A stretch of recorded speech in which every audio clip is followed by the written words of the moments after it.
Bucks Live on Fox Sports Wisconsin is presented by Ascension, coming together to give healthcare a better name.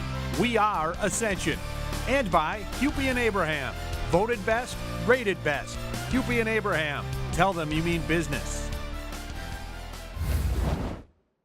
He's one of the most dynamic players in the league because, you know, usually with certain guys that just scores, you know, you kind of take them out of, you know, they scoring position, you know, but with a guy like him, he scored in every way possible. You know, he put a onus on the game every type of way, whether it's defensively or, you know, getting the guys involved offensively, you know, applying the pressure by being aggressive offensively. So, you know, it's going to be a big challenge, but it's one of them challenges that's going to be fun. Those guys got to show them bodies, you know, as much as you can. Try to get them out of the sweet spot. Try to not let them go to the free throw line. Get easy calls, and if we foul them, got to foul them hard. You know, so they got to earn every free throw shot, every point they got. Welcome back to Bucks Live, presented by Ascension with Tony Smith. I'm Jeff Grayson. Some good interviews there, and we're going to start by talking about all-star guard DeMar DeRozan, how dangerous he can be, particularly off the dribble. These are some interesting numbers when you look. He averaged nearly 11 jump shot attempts per game off the dribble, which was the second most in the NBA. He was in the top 5 in shooting accuracy, and more than 80% of his total shots came off the dribble, the 4th most in the NBA. And Tony, I know you've called DeMar DeRozan kind of a throwback as far as his game.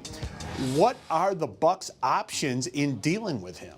Yeah, he's a tough guy to guard. Anytime you got an all-star player, a guy who's putting up those type of numbers, and you see the rankings that he has off the dribble, he is very dangerous. So the Bucks have a couple options, and we'll show you here how they decided to defend him. Now, this is early in the season. He had 26-point games on them, and you know, they were pretty much playing him straight up a little bit, kind of seeing what he was going to do. And this game, you'll see, he's knocking down shots.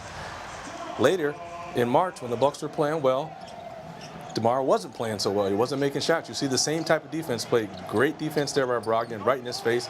Same shot you saw him make earlier in November. He missed there. Again, same thing.